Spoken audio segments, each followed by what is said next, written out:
I'm frequently asked about the time limit for hormone therapy. And my response is, there's no time limit to feeling good. And once your body stops making estrogen, it's never going to start making it again.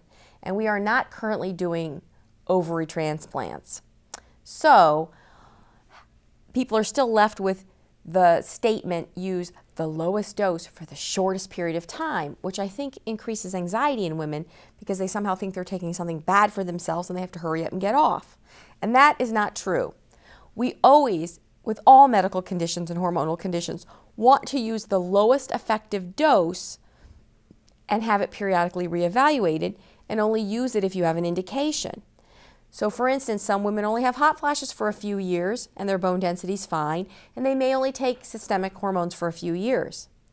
On the other hand, some women continue to have symptoms and need to take hormone therapy, potentially long-term indefinitely. And that is fine as well, as long as it's periodically evaluated, just like with any hormonal situation. No one ever asked me, when do I get off my thyroid hormone? Because I have low thyroid. But yet women have this mistaken thought that they have to hurry up and get off their menopausal hormones.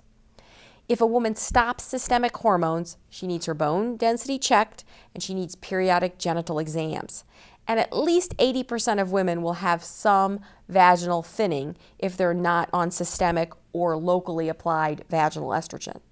Now, that's not all women. Some women's ovaries and adrenal glands still make enough hormones. And for women who maintain sexual activity, that seems to improve blood flow and help to keep the vagina healthy. However, it does still need to be reevaluated. As a woman gets older, particularly past the ages of 60 to 65, we do reduce the dose, not because we're trying to wean a person off the hormones, but because the metabolism changes.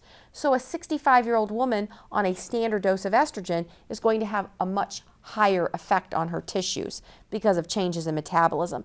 So with age, we reduce the dose.